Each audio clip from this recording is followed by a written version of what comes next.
Oke, jadi kali ini gue sama Yogi mau ngebahas tentang quarter life crisis. Yang mana quarter life crisis itu adalah sebuah kecemasan. Lumrah sih sebenarnya setiap orang mengalami hal ini. Jadi sebuah kecemasan dengan tujuan hidup yang dirasakan ketika menginjak usia 20 tahunan. Nah, jadi mungkin buat lo yang lagi merasa bingung sebenarnya quarter life crisis itu apakah memang fase mutlak seperti itu atau gimana? Kalau sebenarnya bukan fase, cuman yang umumnya dirasakan untuk anak-anak sebenarnya nggak mesti 20-an sih, dari makin kesini dari 18, 17 tuh udah ngerasain dari mulai kayak usia-usia SMA tuh udah mulai kayak galawakan orientasi masa depannya mau kemana, mau kuliah di mana, itu juga sebenarnya bisa jadi masuk di quarter life crisis sebenarnya gitu. Jadi nggak selalu soal kerja, nggak selalu soal jodoh, bisa pendidikan pun itu juga jadi ini kan, jadi apa namanya kebingungan tersendiri juga kan gitu Pak Jack. Jadi di usia yang seharusnya sudah bisa mau menentukan kemana gitu, tapi masih bingung di situ gitu, berkutat di situ dan jadinya jadi terbebani sendirilah kayak gimana, padahal nggak ada yang menuntut atau apa, tapi kita terbebani sendiri. Nah itulah sih yang biasanya umumnya didefinisikan quarter life crisis tuh sebenarnya sih Pak Jack, yang sekarang kita alami ya Pak Jack di usia-usia segini. Iya sih. Ngalamin gitu nggak Pak Jack? Coba saya tanya dulu Pak Jack. Ngalamin. Nih gue sedikit cerita nih, kayak waktu umur 17 tahun tuh masuk 17 tahun gitu, pas 17 tahun kayak gue tuh kayak ngerasa hampa gitu, kayak hidup tuh gini-gini aja gitu. Apa ungu teh ya? Play teh atau bos langsung. Tahu sih? Pernahkah kau? Gak. Kayak apa ya? Ya gitu, kayak ngerasa bukan hampa ya, kayak hampa tapi sebenarnya lebih ke kayak kok hidup gue gini-gini aja gitu. Itu SMA mau kemana gitu ya? Mau kemana? Dari mana mau kemana? Terus harus ngapain? Kayak langsung aja berpikir kayak apa ya? Mungkin bisa dibilang base-nya filsafat mungkin ya. Kayak dari sekian orang, kenapa gue tuh harus diciptakan? Nah jadi kayak itu mau jauhnya pisan ya gitu, ke belakangnya pisan. Dulu tuh waktu 17 tahun, kayaknya 17 tahun deh. Pas 17 tahun berpikir kayak gitu, terus lagi lucu-lucunya teh ya. Orang mah anjir itu teh SMA lagi cinta-cintaan. Memang sih gue juga lagi cinta-cintaan sih sebenarnya. Cuman kayak memang ada latar belakang yang tidak baik gitu. Maksudnya ada latar belakang yang memang untuk memicu ke situ. Jadi kayak ada satu masalah terus nggak bisa terpecahkan gitu jawabannya, langsung kayak mikir kok hidup gue kayak gini banget gitu. Padahal sebenarnya masalahnya nggak segede itu ya. Iya nggak, maksudnya nggak sefatal merugikan se-Indonesia misalkan, nggak kayak gitu juga gitu. Cuman kayak kok kayak gitu sih gitu. Cuman tapi kesini justru dengan hal itu gue tuh belajar. Kayak dulu kan gue tuh pas masuk kuliah tuh kayak tiba-tiba mau, karena hal itu justru gue tuh kayak waktu kuliah mau daftar kuliah malah gue pikirnya untuk menjawab pertanyaan-pertanyaan dalam diri gue tuh gue niat bermasuk filsafat. Anjir, berat. Cuman gobloknya gue tuh kayak gue SBMPTN tuh pilihan pertama milih Unpad, Vkom. Pilihan kedua pilih UI, filsafat. Itu milihnya anjing udah Everest terus Himalaya gitu, nggak ada gitu yang Tangkuban Perahu gitu, nggak ada anjing pilihan itu. Iya, karena ya bagus, cita-cita tuh harus tinggi langit. Harus tinggi langit sih. Boleh.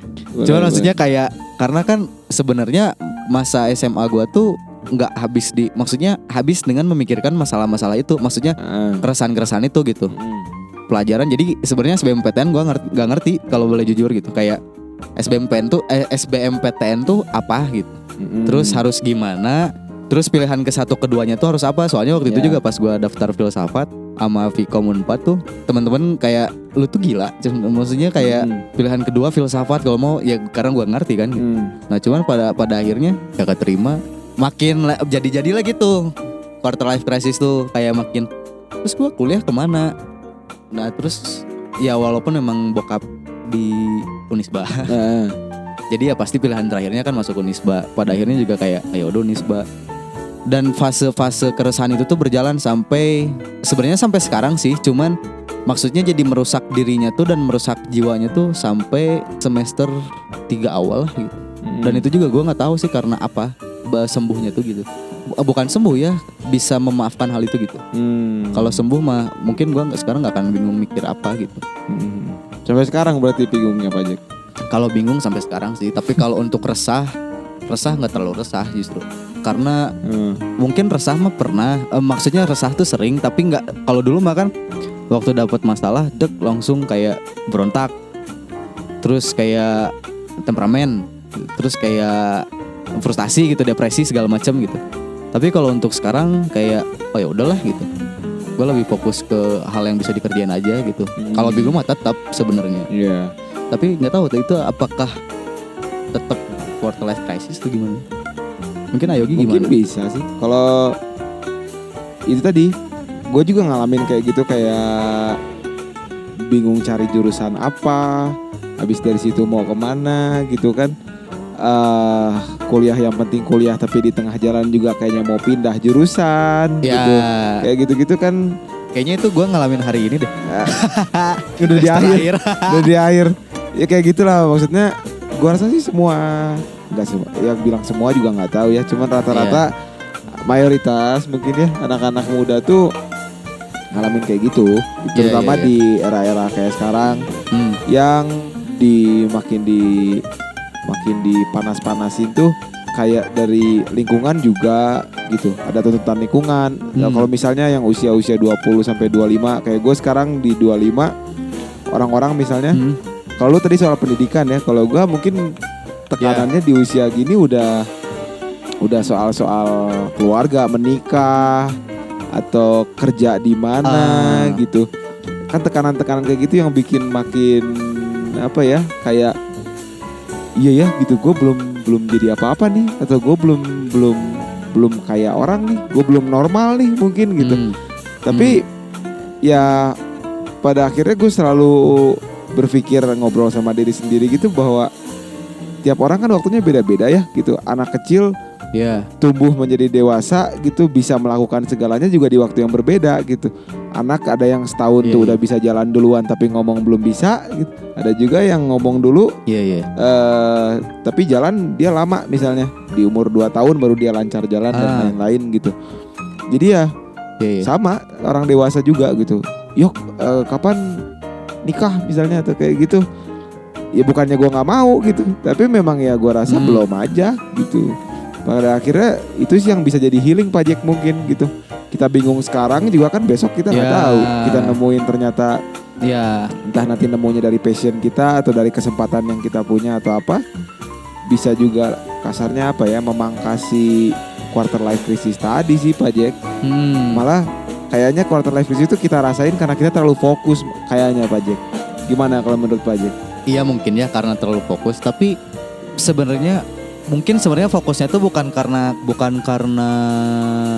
satu masalah ya. Karena mungkin masalahnya tuh si masalah itu tuh hanya pemantik yang mana jadi bikin kita tuh kayak overthinking, kayak kalau misalkan gini-gini aja gimana, terus nanti dari gini-gini aja gimana, mau kemana lain, gitu. Kan? Gitu. Tapi selama ini yang gue rasain tuh kayak mungkin ya, kalau menurut gue tuh kayak mungkin itu fase tiap hal deh, karena hal itu tuh nggak cuman gue aja yang ngerasain, kayak orang tua juga ngerasain kayak per 3 bulan atau per 2 bulan tuh kayak ngapain ya gitu, mau kemana ya gitu. Sama sebenarnya. Tapi ya gue nggak tahu sih itu maksudnya apakah memang fase setiap manusia seperti itu gitu, atau kita aja sebagai remaja gitu. Tapi yang gue alami ada ya orang tua juga ya mungkin mengalami hal kayak gitu. Mungkin bahasanya lain aja ya. Kalau kita quarter life crisis itu kan emang karena orang-orang muda yang masih menebak-nebak orientasi masa depannya mau kemana gitu kan.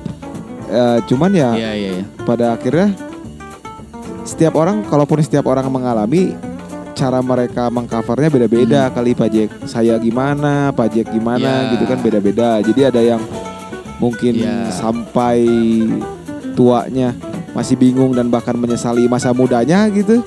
Ada yang juga dia akhirnya berkompromi sama hidup, misalnya oh ya udah hidup gua gini berarti mungkin gitu, hilang rasa bingungnya atau apa. Ada juga yang Iya. gimana ya, pasrah. Banyak sih cara-cara covernya Pak Jack sebenarnya. Itu ada juga yang jadi kerja keras untuk mendobrak mimpinya misalnya. Itu jadi ya gimana keyakinan orangnya aja mungkin Pak Jack ya. Gitu makin dewasa juga saya mikirnya gitu kayaknya. Saya belum yakin aja atas apa yang saya jalani sekarang gitu. Jadi kayak masih ngerasanya bingung. Padahal ya siapa tahu emang gini aja hidup kita gitu. Gitu sebenarnya, ya nggak sih? Ya. Karena kita nggak menerima apa aja. Gitu. Gimana coba menurut Pak Jack? Nggak menerima keadaan saat ini gitu. Bisa jadi sih. Karena gini. Karena soalnya gue juga waktu itu bukan bisa sembuh ya, maksudnya bisa berhenti gitu keresahan itu ketika ya waktu itu kan kayak berpikir kayak anjir kenapa sih kayak gini-gini terus kenapa sih harus ada masalah ini gitu, kenapa harus ada kondisi kayak gini gitu. Cuman dipikir-pikir kayak walaupun gue terus-terusan menolak gitu hal itu, kayak misalkan ada satu kesalahan di hari ini gitu atau ada masalah di hari ini, terus gue tuh menolak gitu dan menolak untuk kondisi itu gitu. Sebenarnya mah nggak akan bisa, maksudnya kayak di hari esok juga kondisi hari ini bakal tetap seperti itu. Jadi fasenya pasti pertama menerima dulu Pak Jack. Harusnya harus menerima dulu fase awalnya. Dan ya next stepnya baru kita bisa kepikiran gitu sebenarnya. Kalau kita masih berkutat di entah kesalahan yang kita perbuat atau kebingungan yang kita punya, kita nggak maju-maju kayaknya Pak Jack. Oke. Ya kayak gitu. Tapi mungkin nggak tahu nih pendapat Aiki kayak gimana. Jadi kita nggak berdua nih, kita ada Aiki sebagai pakar Edan.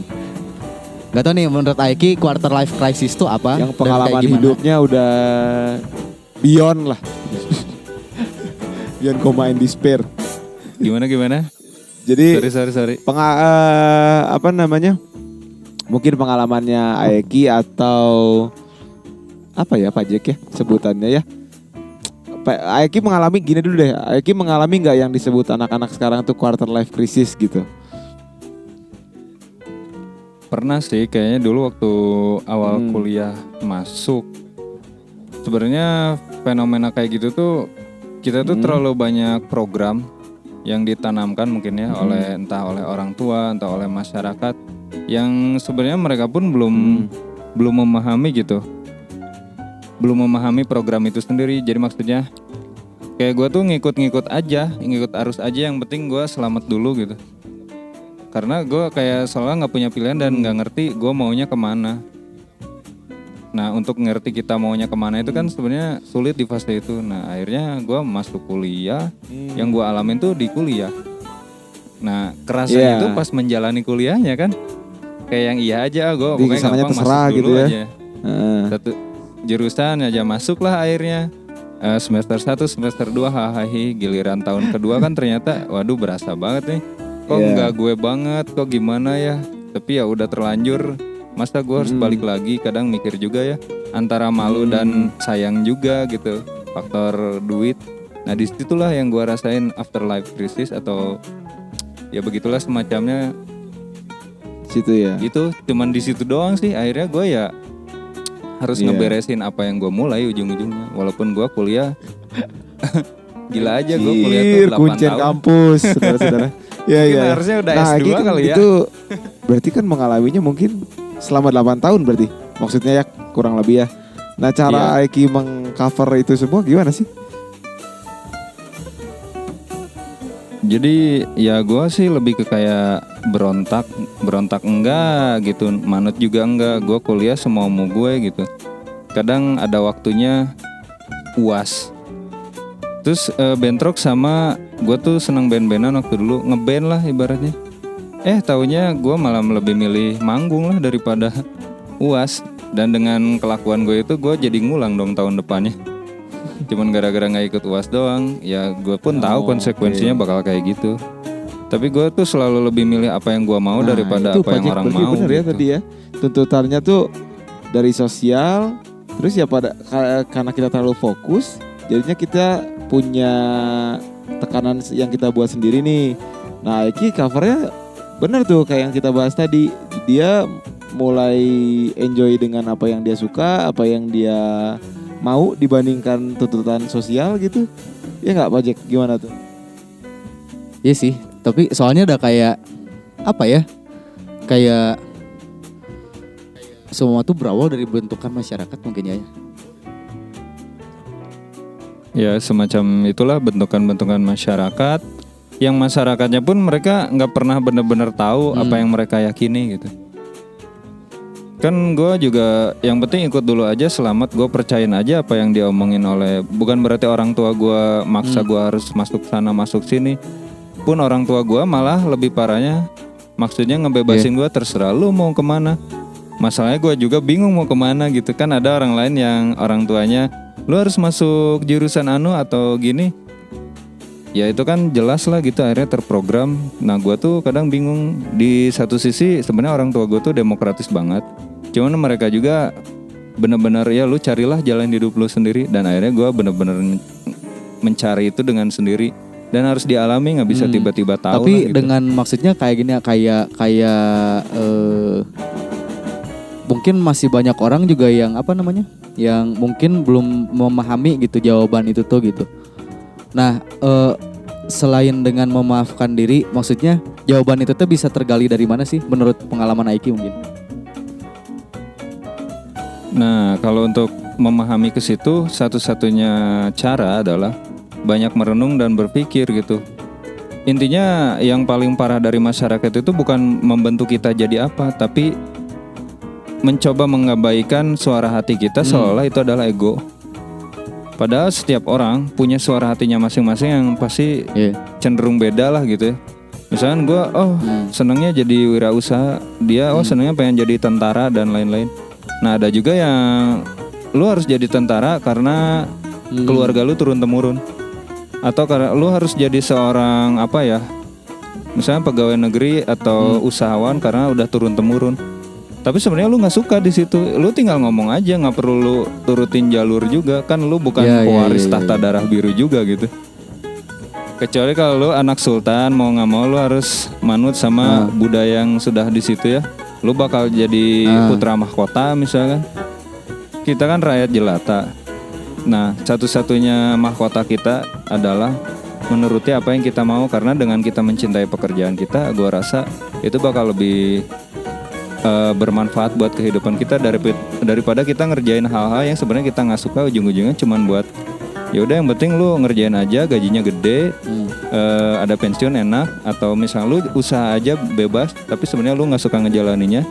Lu jalanin dulu aja apa yang lu suka, itu pasti menghasilkan, sekalipun lu seorang misalkan apa ya, pekerjaan yang aneh lah, kata orang nggak umum, tapi buktinya banyak orang berhasil di situ. Lu lihat yang berhasil tapi aja. apa sih yang maksudnya kayak gini, kayak selain bentukan masyarakat ya, faktor apa sih yang kayak misalkan si Anu misalkan pengen jadi seniman misalkan, yang mana kan seniman bukan pekerja yang bukan gak komersil ya, tapi yang gak pasti gitu. Iya. Selain orang tua ya, sebenarnya, selain faktor bentukan gitu.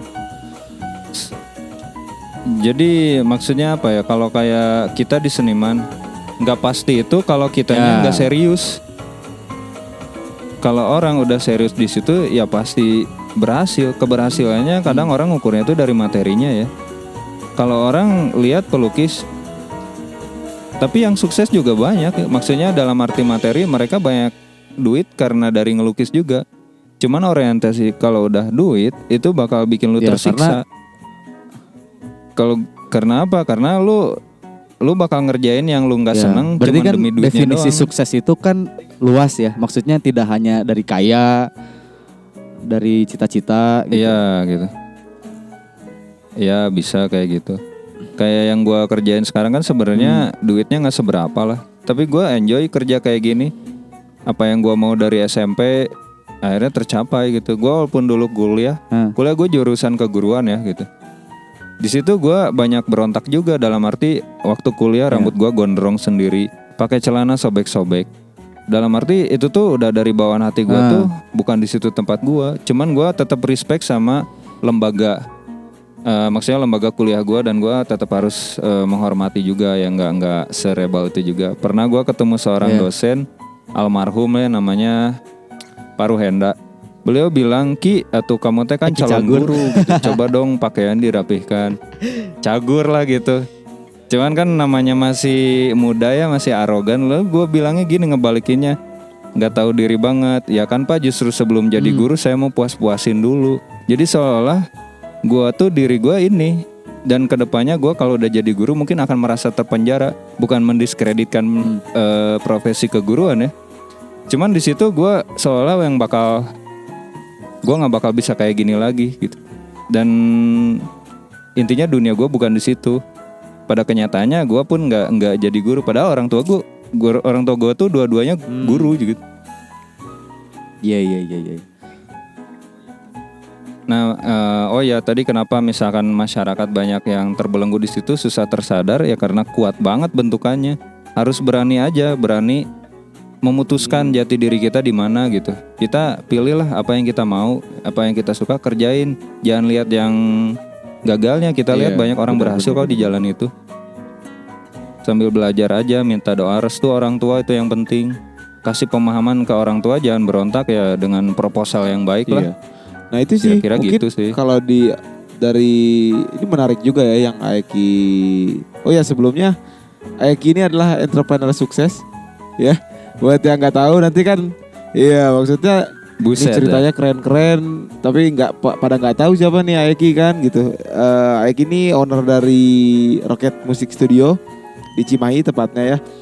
Nah kalau yang dilihat dari Aeki tadi kan sebenarnya cara dia menangani quarter life crisisnya itu dengan menjalani passionnya dia sebenarnya.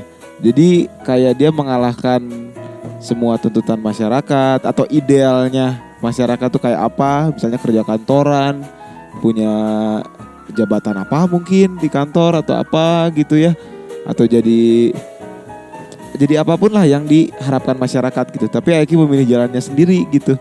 Nah justru ini sih cara yang mungkin bisa kita bisa kita adaptasi juga gitu di masa-masa sekarang gitu untuk menghandle kebingungannya ya Aeki ya.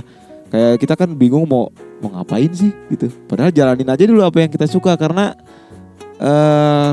gua rasa sih makin dewasa ini juga kalau memang kita menjalani apa yang disuka, rezeki mah ngikutin Aeki, betul ya? Kan? Ya semacam itulah. Dan ada tambahan sedikit, sebenarnya krisis kehidupan gue tuh nggak selesai setelah kuliah pun. Jadi maksudnya ketika gue ngejalanin profesi gue sebagai wirausaha di sini, pun ada juga omongan yang kayak gue tuh udah punya usaha gitu, masih aja kayak, "Ki, lu harusnya nyobain dong kerja mah setahun 2 tahun." Maksudnya kerja pada umumnya orang gitu. Ya itu juga saran yang baik sih. Cuman bentukannya itu emang kuat banget. Jadi kayak, lah gue kan ini kerja. Gue kan usaha itu kan artinya kan kerja. Dan gue tuh makan dari sini. Masa gue suruh ngelamar lagi keluar. Tapi ya karena saking banyaknya akhirnya gue nyoba-nyoba juga ngelamar. Sampai interview dan lain-lain. Gue interview semua mau gue gitu. Sampai maaf ya, kayak HRD-nya aja sama gue ditanya balik sampai gimana ya. Bukannya sombong lah, malah diam. Jadi kok kayak maaf, bukan bermaksud ngalahin wibawa HRD lah gitu. Akhirnya nggak ada yang nerima gue. Itu sih menariknya. Jadi mendobrak apa ya kasarnya konsep yang ada di masyarakat juga gitu. Maksudnya karena yang gue rasa sih quarter life crisis ini dibentuk dari ideal yang dibangun oleh masyarakat umum gitu. Maksudnya kayak tadi soal pekerjaan atau soal umumnya berkeluarga tuh di usia berapa gitu, kayak gitu-gitu loh Pak Jack. Maksudnya umur udah 25, lo belum nikah nih atau apa gitu. Padahal kita punya target sendiri dong, yang gak bisa disamaratakan dengan orang lain. Soal bekerja, lo kok gak kantoran Ki tadi kayak teman-temannya Aeki ngomong gitu ke Aeki kan. Padahal dia punya konsepnya sendiri untuk menjalani hidup gitu. Nah gua rasa sih walaupun mungkin Aeki masih merasakan quarter life, ada krisis-krisis lain yang datang setelah gitu ya, di usia quarter mungkin ya. Cuman dia sudah lebih pasti dengan apa yang dia jalani sih Pak Jack gitu kalau menurut gue. Iya, karena gue setuju sih karena apa ya, gue setuju yang dibilang IQ, maksudnya kita bisa tumbuh dengan pilihan hidup kita sendiri. Soalnya apa ya? Mungkin itu dogma masyarakat dengan yang lahir, sekolah, SD, SMP, SMA, kuliah, udahnya kerja, nikah, udah nikah, beranak, punya cucu, mati gitu kan. Maksudnya apa ya? Iya, karena maksudnya gini. Itu kan dogma umum mungkin ya. Maksudnya dari zaman dulu mungkin ya gitu, kayak gitu. Soalnya tapi yang gue setuju tuh bisa jadi misalkan banyak juga orang-orang kayak si Otong juga kan, Otong Koyo juga kan nggak apa namanya, nggak, dia kan berpikir waktu kuliahnya kan dia juga bilang kan gue nggak lulus kuliah kayak gue tuh males gitu, tapi ujung-ujungnya sukses juga gitu kan. Artinya kan maksudnya artinya kan orang bisa bertumbuh bukan dari segi, bukan underestimate yang sekolah ya, tapi banyak berbagai cara lah gitu. Orang-orang bertumbuh dengan dan jalannya masing-masing gitu. Soalnya kan, tapi kalau dulu juga gue mikir-mikir kayak sekolah, kuliah, terus kerja, terus ngapain hidup gitu kan.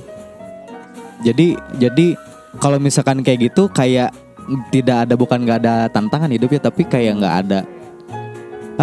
Jadi kayak cuman, oh ya udah gitu-gitu doang gitu. Ngikutin alur terus udah aja gitu. Terus harus ngapain gitu kan? Jadi aneh kan gitu.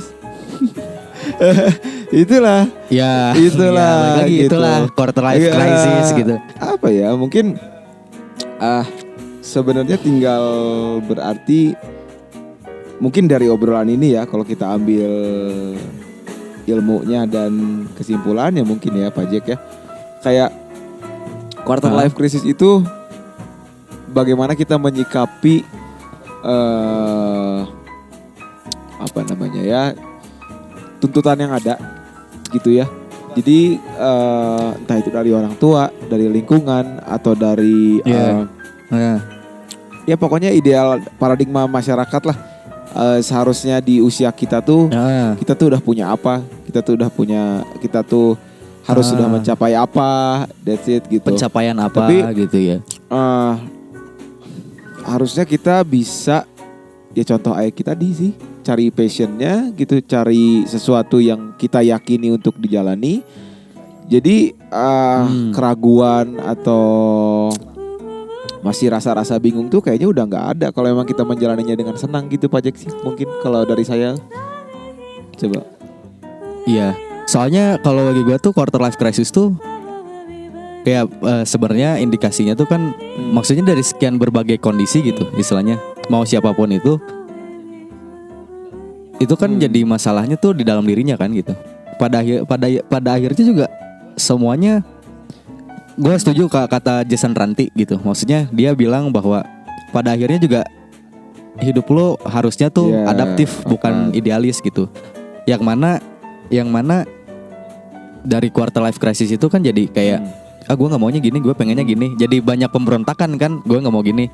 Pada akhirnya juga kayak seharusnya mau kayak gimana kondisi juga memaafkan, karena mungkin itu fase pendewasaan mungkin ya. Soalnya apa namanya? Gue mengalami hal itu kayak gue pengennya jadi musisi gitu istilahnya. Walaupun ya mungkin masih berjalan mungkin hal itu gitu.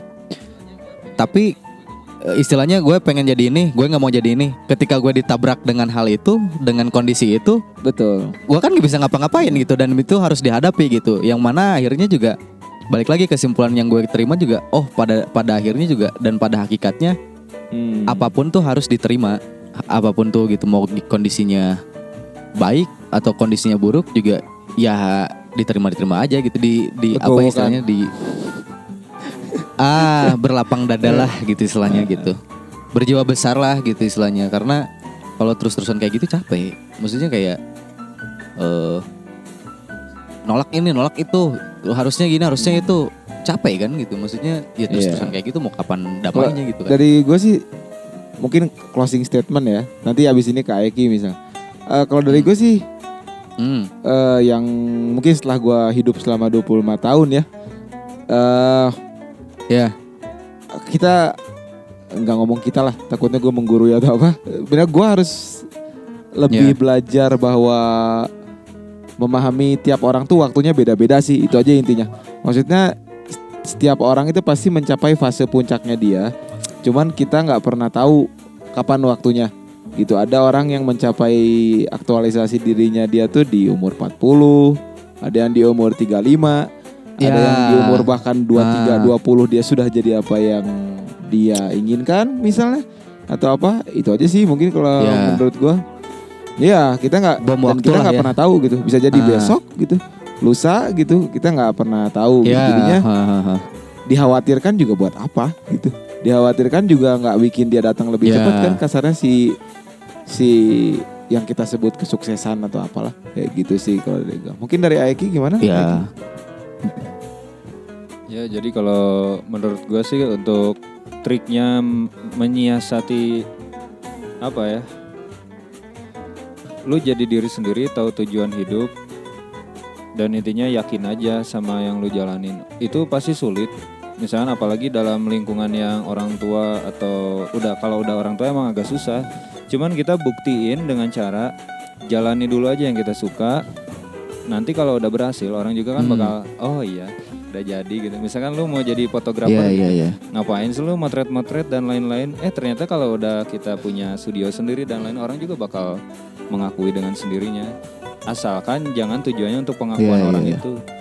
Dengan sendirinya kita bakal ada pengakuan itu mengikut gitu. Yang penting kita untuk diri kita sendiri aja. Udah sih gitu aja. Ya mungkin pada akhirnya juga hakikatnya kan makna. Ya semua itu adalah makna. Berhak memblok termasuk keluarga yang tidak membuat kita bertumbuh. Memblok keluarga yang udah bertentangan nih. Pokoknya kita majuin apa yang kita mau selama itu baik ya. Baik pun ukurannya ya relatif ya, intinya ya untuk kemajuan lah. Bakal panjang kalau ngejelasin kayak gitu. Ya mungkin segitu mungkin. Ya mungkin closing statement dari gua mah kayak ya pada akhirnya juga semuanya tuh arti, dalam arti makna dan arti hidup itu sendiri sih dalam setiap kondisi itu. Mau itu cepat, mau itu lambat juga pada akhirnya jawaban juga kan yang diterimanya kayak oh ternyata maksudnya kesini gitu. Oh maksudnya ini gitu kan pada akhirnya. Kayak mungkin sekarang mengalami hal ini jawabannya di beberapa tahun yang akan datang mungkin gitu. Jadi ya enjoy your life aja. Semuanya itu Pak Jack ya. Ya gitu. Yang penting jangan nyanyain waktu lah, daripada nanti pas meninggal baru kejawab gitu semuanya kan jadi juga udah telat ya. Makanya itu mungkinnya ada peribahasa apa minta hidup lagi gitu, diberikan kehidupan dalam mungkin itu maksudnya. Ya itulah istilahnya enjoy your life, jalani aja apa yang mungkin baik gitu menurut kita di hari itu gitu. Ya jangan nyanyain waktu lah intinya gitu. Tidak lupa pun. Ya mungkin segitu aja dari gua sama Yogi dan Aiki. Jadi tungguin mungkin episode selanjutnya. Nanti akan ada episode selanjutnya nih. Ada ya. Ada lah. Nanti kita akan bahas yang lebih berat lagi dari ini pokoknya. Tenang aja ya. Oke. Ya. Itu aja sih mungkin. Ya. Gua Yogi. Gue Jack. Gue Egi. Ya, jadi see you di episode selanjutnya. Jangan bosan-bosan dengerin kita, ambil yang baiknya dan buang yang buruknya lah. Mungkin setiap orang punya penilaiannya sendiri-sendiri. Namanya juga gitu. Manusia gitu kan, ya. Oke. Ya. Thank you. Ya. Oke, see you dan thank you